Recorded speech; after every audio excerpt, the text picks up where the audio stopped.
Hi.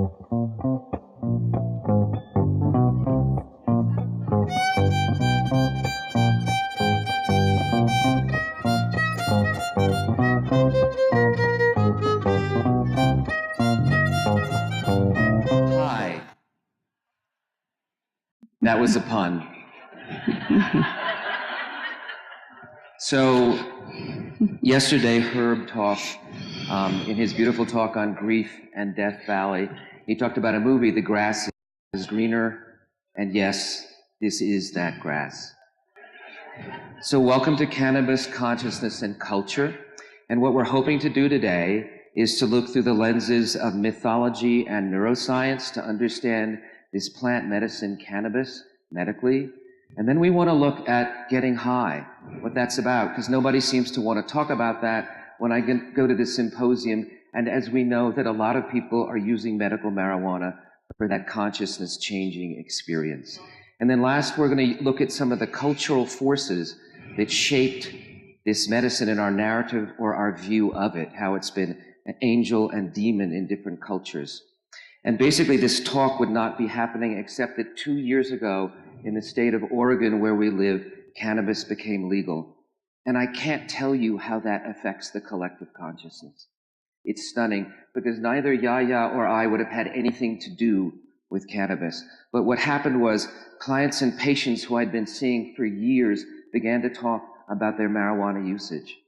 And so I thought, as a psychiatrist, I should find out a little bit more about this medicine. And it's an interesting plant medicine for a conference on creativity and madness, because artists and musicians have used cannabis throughout Western history to stimulate themselves. And it also, for many individuals who are fragile in their ego structures, can push them over into psychoses. Being an organic and biodynamic farmer, suddenly people showed up with cannabis plants for me to plant in our garden that grows most of our vegetables and fruits, as well as many medicinals. So I didn't say no, it's a plant. And I developed a relationship with it. And that's where this also evolves out of. So we're going to start with a myth. This is the myth of the churning of the oceans of milk from the Hindu tradition, and it stars the gods. And the demons. So the gods, who might be the gods? He says with his god mask slightly askew. The gods always think they're so great, right? We're up high, we're on Mount Olympus. Moses comes up and sees us with the burning bush on top of the mountain. And maybe we're that part of us way up in our triune brain. Maybe we're that neocortex and that prefrontal cortex, and we think we're cool and we're planning, and like Steve Jobs, we have beautiful visions and we think about all that stuff and we think we're pretty cool. So that's maybe who the gods are. But the demons, we are the instinctual nature. We're much closer to the land because we have passion. We want everything to intensity. We don't care if we hate or have anger or bliss. We want it all, even fear. So the gods, thinking that that's sort of below them and sort of down there somewhere, one day they insult the demons. You really don't care much. I think you're kind of a mess of emotions and instincts and impulses, and poof. And Never insult a demon because we take the power away. So the gods, the thinking brain without the instincts, really can't do much. And the gods got weaker and weaker and weaker, and they said, hey, we better do something to correct this. Maybe if we met in that emotional brain, that place of relationships in between, we could restore that. So let's do a joint project together. How about that? I don't know. What's in it for me? Well, we could churn the oceans of milk, said the gods, and we could create the elixirs, the amritas of bliss and immortality, thinking that would hook the demons. Sounds kind of yummy. So like in the picture, the gods take the world snake, represent the prana, the life energy behind everything, and they start to go back. They wrapping it around that huge pedestal, and they're churning the ocean of death, which might be our cerebrospinal fluid. And as they do that, they say, let's put some stuff in it. Yes. I've got some good stuff here. So they put herbs and spices, maybe all that stuff that goes into our brain. As our brains, as the gods and the demons come into balance, we get a nice gamma wave sweep, integrating all our different brains. And then all those beautiful neural hormones and neuromodulators, when our brains are in balance, come. And one of them is cannabis.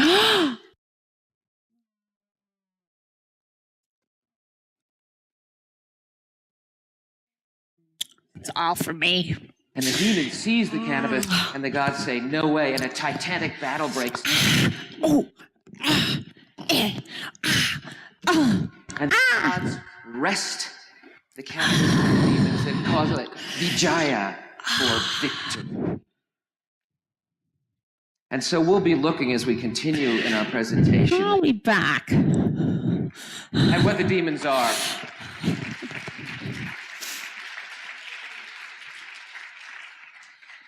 So we want to look a little bit about the history of cannabis. Cannabis most likely originated in Eastern Asia about 36 million years ago. And through human-plant interaction and breeding, it has spread all over our precious and fragile earth. And it's first known in recorded history in about 2700 BC in China, where it's used medicinally. And it spreads from China to India, and it's used medicinally, recreationally, and spiritually. From there it goes to the Mideast, and it gains popularity because although the Quran bans alcohol, it doesn't mention cannabis, and so there's a loophole. And then it spreads to Europe. And so we probably couldn't find, due to human breeding of cannabis, any of the original plants. But when we look at a cannabis plant, I love these. How many people like these kind of drawings? Please be honest. Oh, good. Okay, I can talk to you. There are 489 distinct chemical compounds in the cannabis plant. There are 10 distinct classes and 100 cannabinoids, which are a lot of the medicinal qualities, although as we'll see, the whole plant is medicinal. And this is a map of some of those cannabinoids, and they will mimic the endogenous cannabinoids, the first one being called anandamide, when it was discovered, I think in 1980, from the Sanskrit for bliss. So here are the two top ones, tetrahydrocannabinoid, and that is our THC, and cannabidiol underneath it, that's CBD. And those are the two main ones that we'll be talking about in terms of medicines this morning. And so we ask ourselves, how do these work? And we find that there are receptors for these plant-based medicines, for these cannabinoids, and there are CB1 receptors, and those are found mainly in our brains and central nervous systems. And there are CB2 receptors, which are found in the immune system and regulate immune functioning and inflammation. And so the THC binds to those CB1 receptors in the brain, and that's what gets people high. And THC, CBD, and all those other cannabinoids bind to the CB1 and CB2 receptors all throughout, creating the therapeutic and medicinal effects of cannabis. And then we look a little bit at the central nervous system for how this works in our brains. So we see in the spinal cord, it's helping through the spinal cord with pain. In the medulla, there's a chemoreceptor trigger zone, so it can help with nausea and vomiting, especially in chemotherapy patients. And in the basal ganglia and cerebellum, that's where it can affect movement, so we don't want to smoke and drive. And then we go to the hypothalamus, and for those of you who remember your college days, that's where you got the munchies from. So it can stimulate appetite, again, helpful in cachectic or wasting diseases. And then we go up to the hippocampus and the amygdala, and it's helpful. It actually can interfere with, those do memory functioning, stress, emotions. So it can impact the emotional body, and it can interfere with memory, which we will see can be very helpful. And then last but not least, it's the cerebral cortex, and that's where it's altering our perceptions and affecting our brain and the way we perceive reality. So we want to go to the CBD and the THC itself. So how are they different, and what do they do different, as we see from this chart? And all the technical stuff is in a handout in your thing, so you don't really need to worry about that. But together they can protect against cancer, they can reduce nausea, relieve pain, they have antidepressant properties, relieving muscle spasms, inflammation. They can protect the central nervous system against degeneration. In our aging brain, studies with CBD finds that they reduce inflammation, plaques, and tangles in Alzheimer's disease, in vitro neural gel matrices. And they can help with infections, having antibacterial and antimicrobial action. But when we look at CBD alone, if you take CBD, it doesn't have that effect of getting you high at all. And that can really be very helpful in seizures. It is a pretty good anticonvulsant for many people. And then it's also helping with anxiety. Where THC will create anxiety, the CBD can treat anxiety, and it actually can help also. It has a mild antipsychotic effect, where THC can push people over into psychoses. The THC by itself does one or two things that are different. It increases appetite, where the CBD does not. And additionally, it increases slow wave sleep, so it suppresses dreams. So people who've talked about when they've stopped, all of a sudden their dream life returns. So we're almost through the sort of hardcore part of this presentation, which might be giving Barry PTSD back to that initial creativity and madness in Maui in the darkroom. I don't know how to make this real interesting, but I'm doing my best. So here's our CBD, right? And what does it do? CBD actually doesn't bind to either of those receptors. There may be other things it does that we're still learning about, but it actually goes and it lodges in that CB1 receptor and blocks THC from binding. So that's how it can actually protect against the effects. And for those of you who had bad experiences with cannabis when you were younger, if you take a varietal that has CBD and THC, it won't allow that to happen. It'll blunt the anxiety and the paranoia. It binds directly to the opioid receptors. And that's why it's so helpful in pain and getting people off opioid medications. And then it binds to dopamine and serotonin receptors, further impacting mood and our psyches. So our goal here is just so that you might have intelligent conversations with patients when they report they're using it. Because I think that's what we can do as healthcare providers, because it's not really in that level of prescribing it at this point in time. So first of all, when we're using it more psychiatrically and emotionally, we can use it pretty much at 20 to 1. That's pretty much a pure CBD. And so there's going to be no psychoactivity. It's an anticonvulsant, as I said, an anxiolytic, antipsychotic, and mood stabilizing. So Miss W is about a 30-year-old female in my practice. I've been seeing her for about 6 months to a year. And she was very fragile in her personality structure. We might say a little schizoid or schizotypal. And she revealed to me that she was using cannabis. And I said, well, what kind and what's the ratio of CBD to THC? And like most people, they have no idea. Even though at a dispensary now, you can go and they'll give you an elaborate profile of everything that's in it. So I said, with you, I'm concerned, and if you're going to continue to use cannabis, I would prefer that you use a high CBD varietal. A week or two later, she came back 2 weeks later, and she had switched. And she said she felt much less anxious, more cohesive, was enjoying her life more. So then we move up to the 1-to-1 or 3-to-1 CBD to THC. So they're pretty equal in their ratio. Use at the dose of about 5 milligrams is what most people start at. It has negligible, if any, psychoactivity, but it helps with pain, muscle spasm, inflammation, and mood disorders or anxiety with depression. Because remember, if you're depressed, we don't want to do anything that would block your endogenous pleasure or mood. THC elevates moods, and so you wouldn't want to block those endogenous cannabinoids that are happening in our brains. So Miss F is about a 50-year-old female in my practice, and she has quite a bit of pain at times from fibroids and endometriosis. And she's going to go get it checked and worked up on, but she uses at times a 2-to-1 CBD to THC tincture. So she puts that under her tongue, and then she reports in about 15 to 20 minutes, it's like going into a warm bath. All her pain just melts away. And she says it helps her like nothing else that she's tried. And we'll look now, as we bring up Yahya, not in her demonic form, why it's important to test for impurities.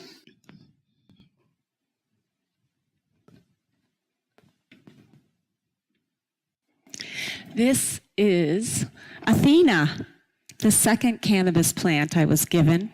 I named her just like Carol spoke of talking to the music, talking to what was happening when she played the piano. In the same way, I talk to my plants. I develop a kinship with them. See these beautiful little crystalline hairs? They're called trichomes. She's organic and biodynamic, only fed with worm juice. But she has all of her potency is in these trichomes. So you can see that on a cannabis plant, everything is concentrated into these little hairs.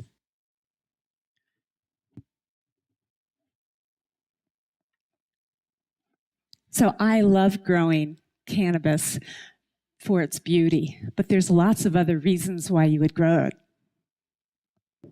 Yes, I want to tell you all about the other reasons. You make a lot of money when you grow cannabis. Yes, and especially if you grow it indoors. Because when you grow it indoors, you can grow it year-round. 90% is grown in greenhouses.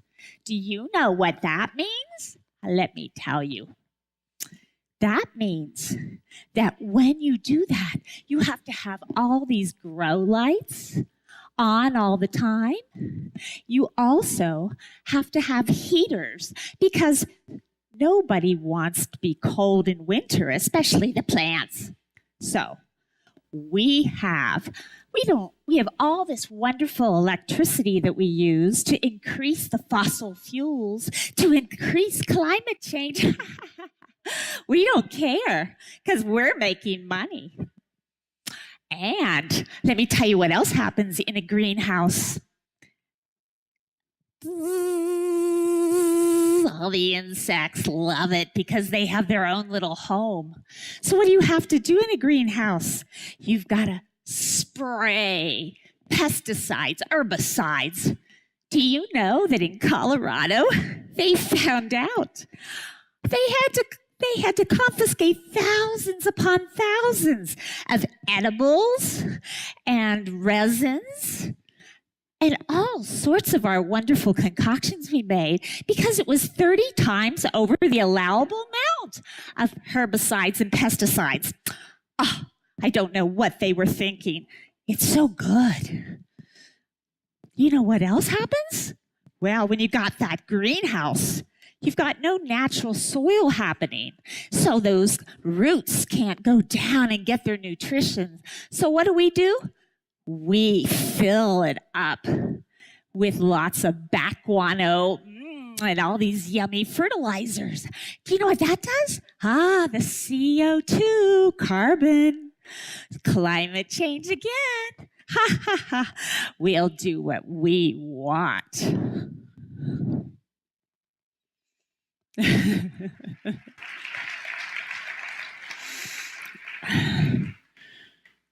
So this is actually what you can get on any cannabis that you get. This is Athena. This is her chemical constituency. You can see in the pink there's a lot of CBD, some THC. That's about that 3-to-1 we've been using for inflammation. You can see a lot above the line in that circle, a lot of the other cannabinoids. And then below the line, you can see all sorts of other chemicals that are in it. We're going to take a look at that brown chemical there, beta-myrcene. So we're going to go back to our high school and college days. And I don't know how many of you ever suffered from couch lock. Or saw a friend in couch lock and they sit in there and they've done their bong hits or whatever, and all of a sudden they're not moving for the rest of the evening. Well, they thought it was the different strains of cannabis, but it's actually that beta-myrcene. That terpene is what creates couch lock, depending how high or low the plant has that. And when we look at the cannabis plant, there's a bit of a controversy. Do we use a synthetic or do we use the whole plant? And this is from Raphael Mechoulam. from Israel, who's one of the primary neuroscientists who discovered anandamide and the original receptors.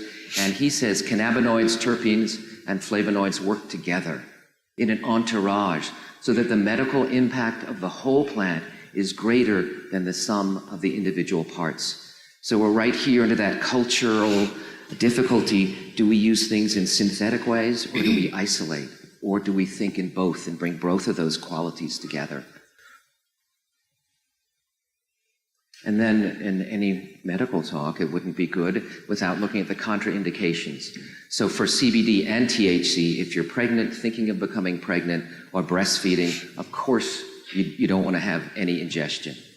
And then with THC, psychoses, 1% to 5% of people who use cannabis have psychotic episodes, and there's actually an AKT1 genetic variant. And people who have that variant are more susceptible to the mind-altering effects of cannabis. And so we may be able to genetic test, as well as when people have that background history of psychosis or family history, they want to be very, very careful. There's some cardiovascular, so you want to make sure you have a good systolic pressure and that the heart is in good condition. And then with CBD, some of the contraindications are anorexia and depression, because remember, it's blocking those receptors for THC and our endogenous anandamide. So we wouldn't want to do anything that might decrease our appetite or decrease our natural pleasant mood that would already be depressed in depression, with anhedonia especially. Now, what about the common adverse effects? And as you rate this talk, you will find that it says there's supposed to be 3 adverse effects. And it looks like there are 3 adverse effects. The first would be anxiety or paranoia. The second is tachycardia. And the third is euphoria, getting high or stoned, which for some people, that is not an adverse effect. So we have 3 or 2. You can decide when you rate this talk if I talked about 3 or 2. The interesting thing is, in most individuals, most of the time, that can be treated with CBD. You can sort of antidote that very quickly and easily. And then just a couple of more warnings. Tolerance, when people take cannabis for pain, after a period of time, they will receptor up and down regulate, and it doesn't work as well. They need to use more and more. If they take a holiday for a week or 2, which is an agonized experiencing for those people, their receptors will reset, and then they can start again at a lower dose. I think most of us in clinical practice, this is part of the shadow, and everything has shadow and light. This is the part of the shadow, is that amotivational syndrome. And I know lots of us have seen in our practice people who are stagnant, who are stuck in their lives, and that goes right along with that addiction rate of about 9%. And especially we want to be sensitive and careful for the 16 to 24-year-old male population, because when they come looking for medical cannabis, they pretty much want to get high. They're at high risk to become addicted. And neurodevelopmentally, while in the adult brain, we can see there are a lot of beneficial effects. There are not many detrimental effects. But in the developing brain, which, as we know, in about the mid-20s, the hardware in our brain has finished maturing the software for the rest of our lives. And even with all the neuroplasticity, a lot's laid down. So in the developing brain, it's not a good idea to use. So we would have to reverse the normal sequence. In the American family, junior should not be using cannabis, and mom and dad should. And then lastly, over there, we talk about bronchial irritation. It does when smoked, it irritates. So when people are doing their delivery, really the most sophisticated way that most people use now is they use these vape pens that you have for tobacco. And the nice thing about that form of delivery is a patient can take an inhalation, and within 2 to 5 minutes, they know if that's the right dose or not. So the biofeedback in our individual systems is very powerful. Tinctures is the next form, and it's usually an alcohol-based tincture. It can go right on the tongue. It can go in sublingually, usually in about 15 to 20 minutes, as in the case I said, of that patient of mine. It'll take effect, so you can, again, titrate pretty easily. And then inhalation, because of bronchial irritation, cancer risk, is not a preferred form of delivery. And edibles are very tricky, and that's where people in the state of Colorado got into trouble when it was first legalized. They'd eat something, 15 to 20 minutes, nothing was happening. They'd eat more, another 15 to 20 minutes, nothing's happening. They eat more, and then it starts to come on. And then they get into that anxious, paranoid state. They're overwhelmed. So that's why edibles are very tricky to use. So we want to move from some of the medical to looking and talking about consciousness and getting high, because maybe the goal is expansion of consciousness. And we'll start with a poem by Rumi. Rumi, from the 1200s, loved to use the symbol of wine as a way of expanding consciousness, to be able to unite with the beloved or one's muse, however you want to call it. And so that's what he does in this poem. God, you know, that mystery, Creator, God has given us wine so potent that those who become intoxicated with it escape from the two worlds. I don't have to hear how I'm not good enough, how I haven't done enough, how there's always something more or a different way from you or from me. Escape. She has put into the form of hashish a power that delivers us from self-consciousness.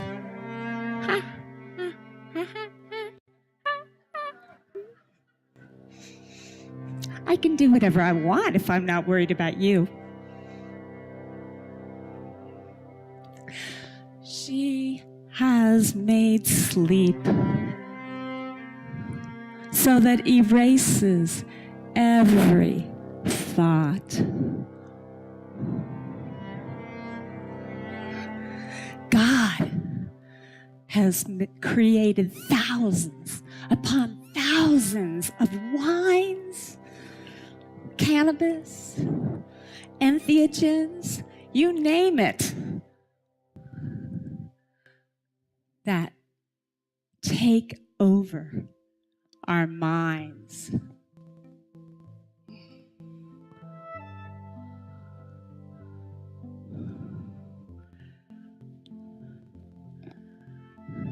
But don't be deceived by every kind of wine. Jesus, you know that guy who was into love? He was intoxicated with God.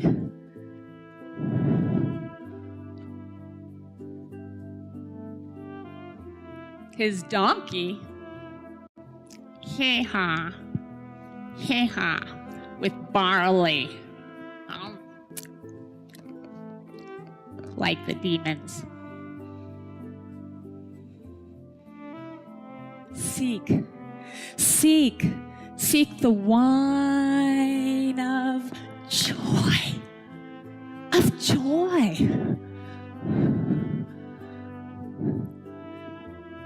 which is found in the blessed ones, where it's stored. Every object of love is like a jar. One full with dregs, like the bottom of the wine barrel. Another full of pure pearls.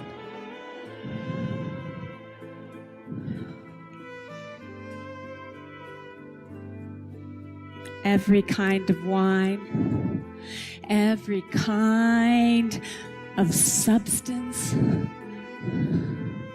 that alters us, it gets us high.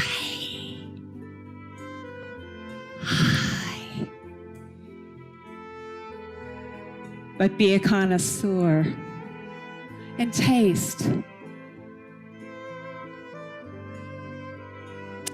with caution. Judge like a queen.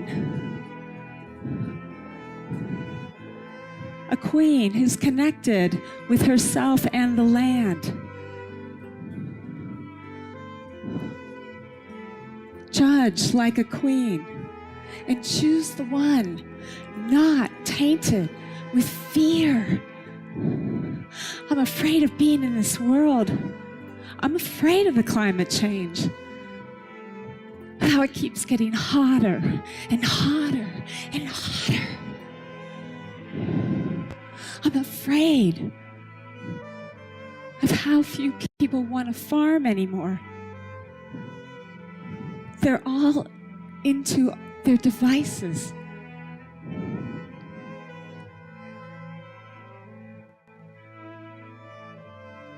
Choose the one not tainted with fear and vain expectations. I'll do it. I'll change the world. I'll go to a rally. Surely that'll do it.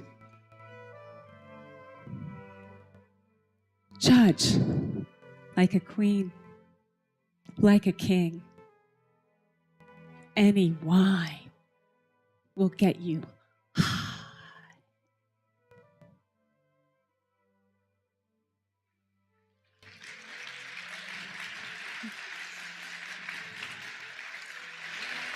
Thank you. So changing consciousness with all those different wines is actually an integral part of the human experience. We are actually consciousness changing, homo consciousness changing us. Probably should be our names. We do that as children. We spin and we spin and we hyperventilate and we collapse and laugh on the lawn.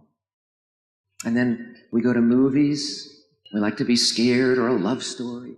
We eat all sorts of foods and moles and spicy foods, and we go to cooking classes in Santa Fe, and we come to conferences like this to stimulate our minds and to change our consciousness. And we sit there with our clients and patients, and we try to help them expand and change their consciousness. And we go to amusement parks and go on those rides, and we do extreme sports, and we can take alcohol and cannabis and all sorts of other plant-based medicines to shift and change our consciousness.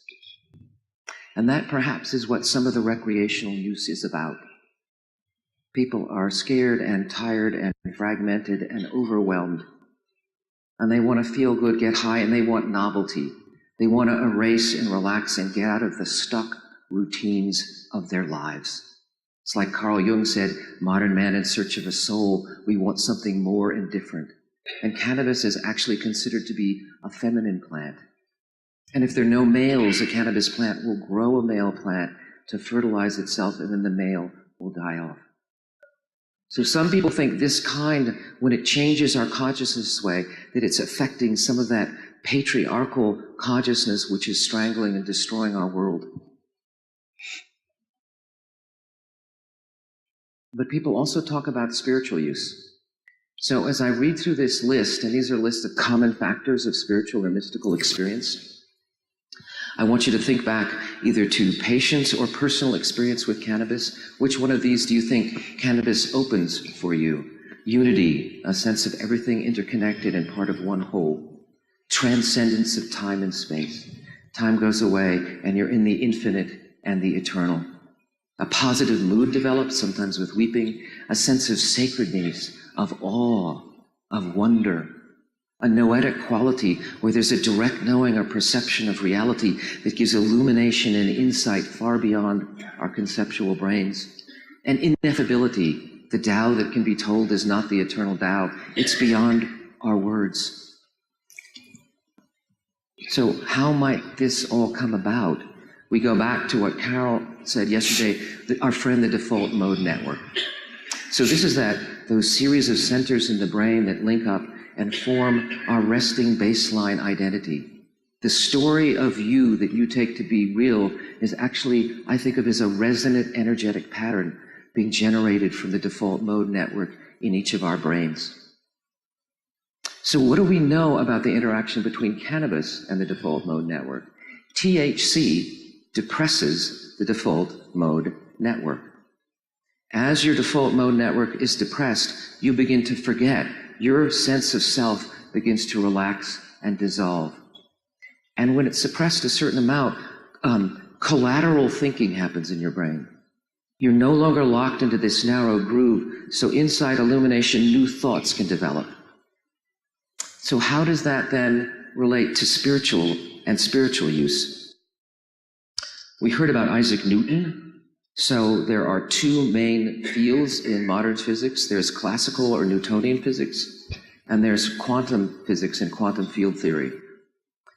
Newtonian physics is the way we perceive reality from a classical perspective. It's called macro states of consciousness.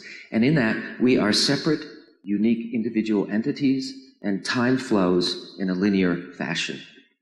On a quantum level, and that's how the universe really exists, very small particles moving very fast, going in and out of being waves that are connected to the whole. On a quantum level, time can flow forwards or backwards. And if you remember that quote by Steve Jobs, connecting the dots forward and backwards, time can flow forwards and backwards. Sometimes in dreams, they're out of sequence.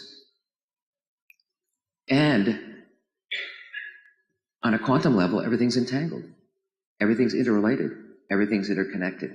And when I go to the symposiums on consciousness and modern physics, there are real problems if the universe is made of matter. And what some of the physicists say is, in fact, if the universe is made of consciousness, all the problems that they're faced with in quantum theory and quantum field theory disappear. And that would mean the universe is a vast field of conscious awareness, and each of us are a localized field of awareness. The localized field of awareness is being maintained by the default mode network. When your default mode network is suppressed, you open what the mystics say, you go past the mind mesh, and you can open to a direct noetic knowing perception of the quantum nature of reality. And that's inherent in each one of us as a human being, to have that direct perception of the consciousness, and that's so important in our day and age, because it brings back the sense of interdependency, interconnection, and as the Christian mystic Teilhard de Chardin said, the 21st century will be spiritual or not at all. And we want to go back to the quality of forgetting that we can block the hippocampus, we can depress the default mode network. This is a lithograph from Greek mythology, and it said, when the soul dies, they sip or they're bathed in the river Lethe, which causes them to forget their life.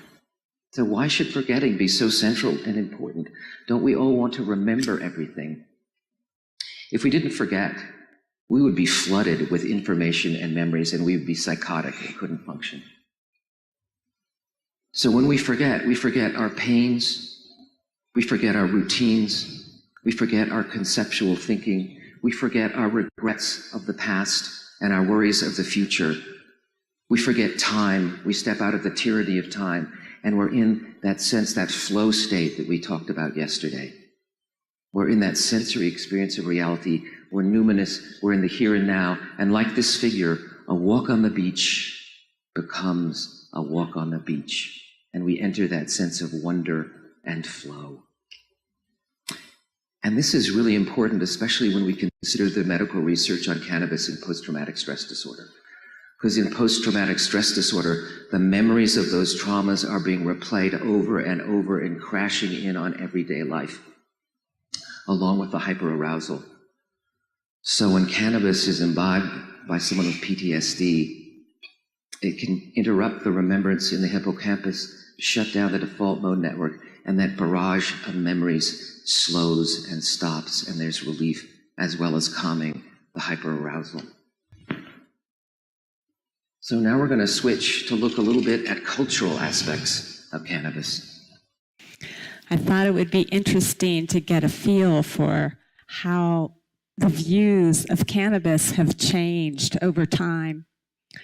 So cannabis was brought over to North America by the Spaniards because they used the hemp in the rope in the ships.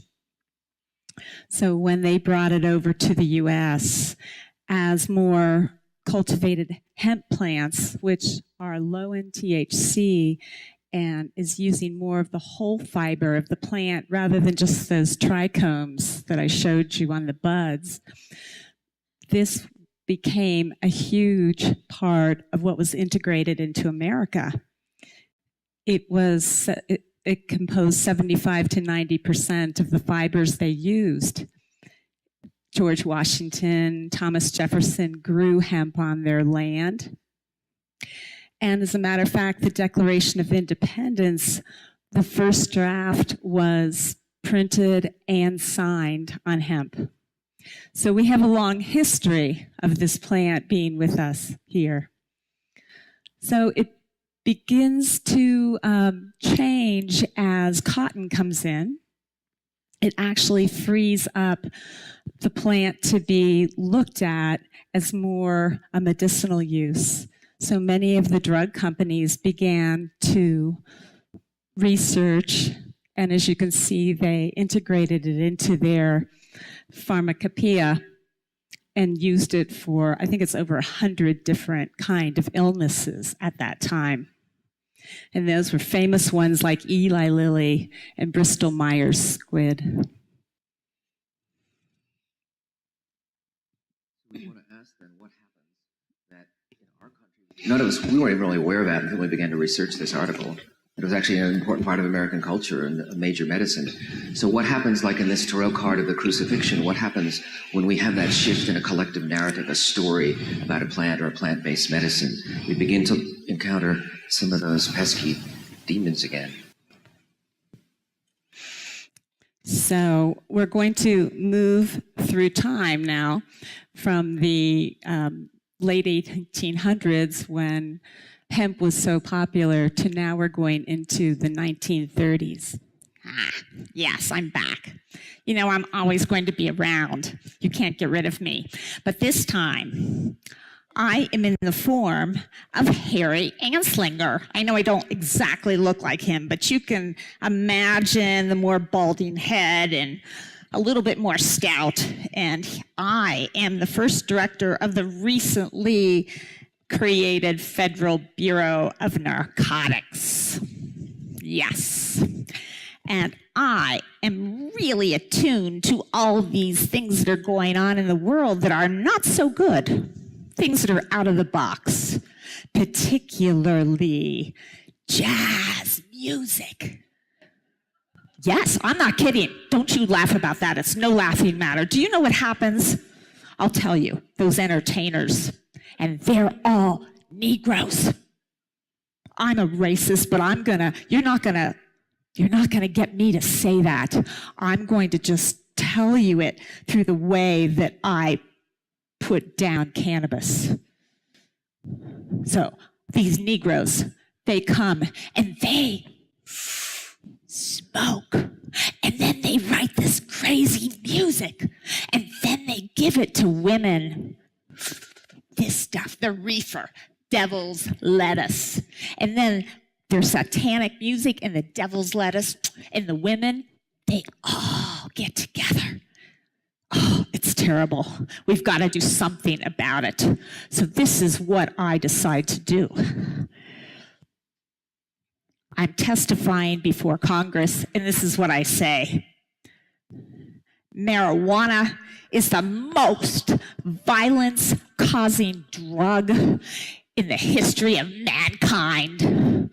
Most marijuana smokers are Negroes, Hispanics, Filipinos, and entertainers. Their satanic music, jazz and swing, result from marijuana usage.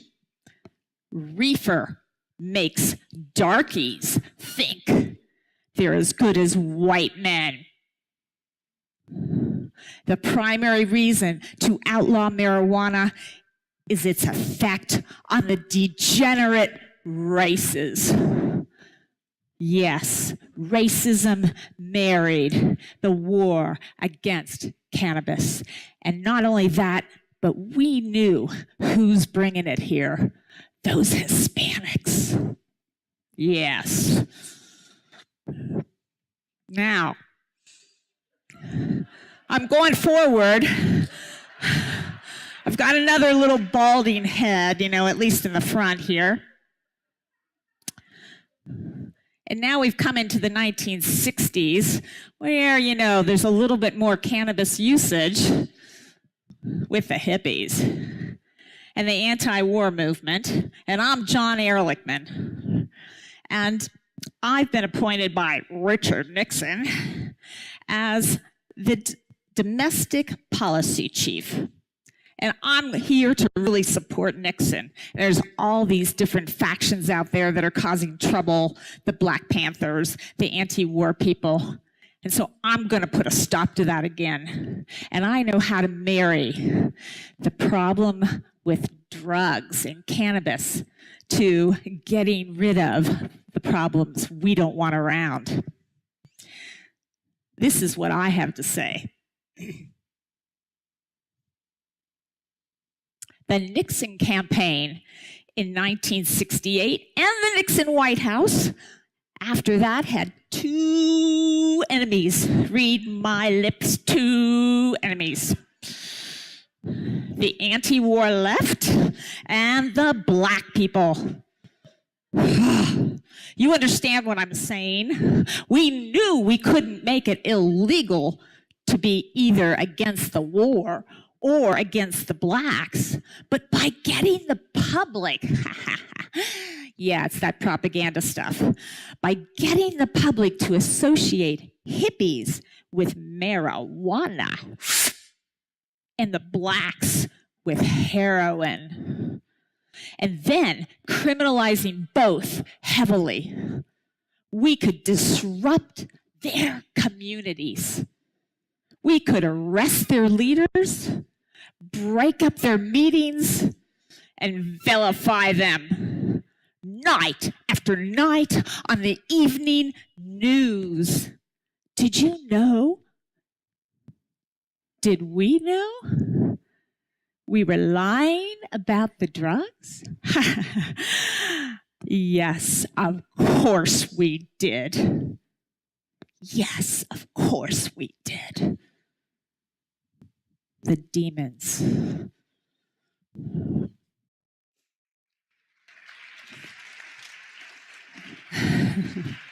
Kind of nice when you get to perform with your muse. So many of you know the scary man in the left-hand corner, our current Attorney General, Jeff Sessions, and I think he looks a lot like a combination with his racism of Anslinger and Ehrlichman. He's sort of, they're, all these sort of white guys combined there. So if I was going to talk, we're going to continue, the war on drugs continues up to this very day. And so what happens? America jails more of its citizens than any other country in history, and 1 out of 3 of those imprisonments is for drugs, and 50% of those are for marijuana. Black Americans are arrested 8 times more frequently than white Americans, but their drug usage is roughly the same. And many of our hard-earned civil liberties have been given up in the fight against drugs, of which cannabis was the poster child. So if I was going to have a few words with Jeff Sessions, I would let him know that cannabis has been legalized in 28 states. I also, as I was preparing this talk, I didn't know if he'd still be Attorney General. So I was going to have to see if I could find his slide with the new Attorney General or not. I mean, he might have been taken out this morning. Who knows? But if he's still there, I'd say it's in 28 states. And you know why it's becoming legalized now? Sadly, because more and more mainstream Americans, more and more white Americans are using it. So he'd have to target everybody, not just the minority groups that he wants to target. So what are the facts that debunk the fake news? First of all, in states that have legalized medical cannabis, physicians write far fewer prescriptions for opioids. Opioid deaths are down to 25% in states that have legalized cannabis. So if you're serious about the war on drugs, we'd legalize medical cannabis immediately. Then when we look at the long-term health damage to studies, it's not significant. And in fact, we see there can be a lot of beneficial use in the right people in the right time. And it's far less than tobacco and alcohol and opioids. What about addiction? Legitimate concern, 9%, far less than tobacco, opioids, and alcohol, once again. And then when we look, is this a gateway drug? Studies have long debunked that theory. It just ain't so. And then last but not least, my slide is doing something funny here. Is marijuana, Mr. Sessions, an incitement to violent crime? No. In fact, several studies have shown that cannabis inhibits aggression. So I hope you heard that. And what are those horrible Hispanics that Mr. Anslinger wanted to vilify? What did they do? June 19th, 2017, the nation of Mexico legalizes medical marijuana. And some people think that they're just trying to say this to the United States for the war on drugs. So, as we're coming to sort of wrap things up a little bit, what does the legalization of cannabis, aside from that I could take it and affect my conscience personally and individually, what does it mean in terms of us collectively? I believe the legalization of cannabis represents the legalization of our human need and desire to change consciousness and to connect with a life of immanence and wonder in the here and now. However we choose to do that, because in fascist totalitarian states, they want to control our consciousness, not allow us the freedom of thinking for ourselves. And this is this year's plant that someone gave to us, Aphrodite. I'll say one more thing about legalization. Actually, on one level, it's not a big deal. The people who think the world is going to fall apart if you're in a state where it's legalized, it's not a big deal. It doesn't fall apart. The people who think the world will be saved, the world is not saved. You have more tax revenues and you have more control over quality of what you're getting. And there's a legitimacy, there's a legality. Things aren't in the shadows anymore. The suppression of consciousness is not in the shadows anymore. So one of the problems with our use of herbal plant-based medicines is we don't have a culture that does wide use. We can't use anything in a sacred way anymore. So this is Shiva from the Hindu tradition where we started. Shiva is the deity associated with cannabis use in ancient India. And if you know the mythology of Shiva, Shiva drinks the poison and turns it into nectar, transforms the poison externally and internally in each of us. And so whenever we use a plant-based medicine, if you choose at some point to use cannabis, use it wisely. Think about your CBD to THC ratio, but use it sacredly. The intention with any psychoactive substance is incredibly important. It affects things on a quantum level. So the intention is essential. The setting. So if you're going to use it recreational, say, I want to use this afternoon to forget my troubles and worries and have a break from my chaotic life. So we'll end with the transformation of addiction, another poem by Jalaluddin Rumi.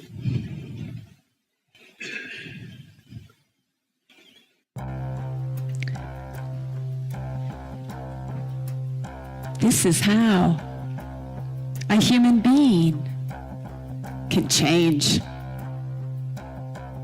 There's a worm addicted to eating grape leaves.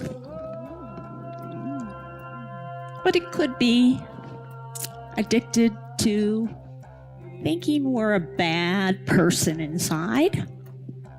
Could be addicted to heroin, all sorts, you name it. But that worm is addicted. You know what it's like when you can't think about anything but your coffee or whatever else, your lover. Suddenly, the worm wakes up.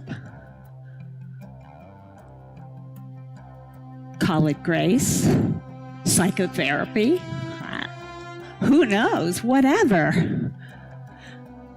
The worm wakes up.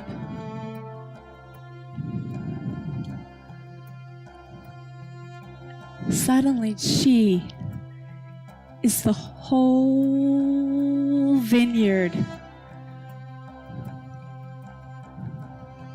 And the orchard too.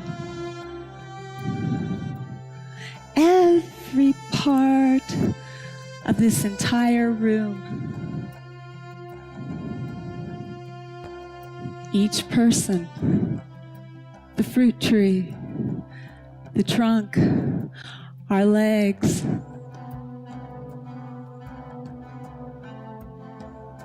a growing wisdom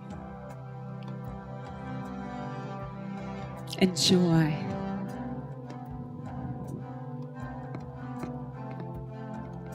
This is fun.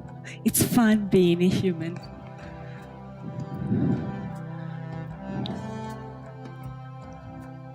And the worm is no longer a worm.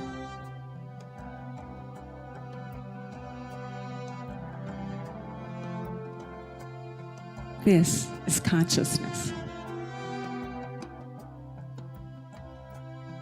May we all join into it.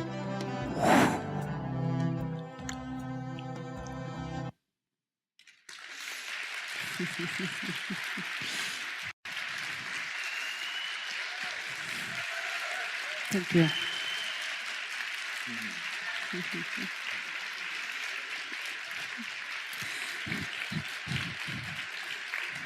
Thank you. And I wanted to say that if you want to come and play with us on our land and you're a burned out health professional, don't forget about embodied ecology. It's quite fun, and you don't even have to use cannabis.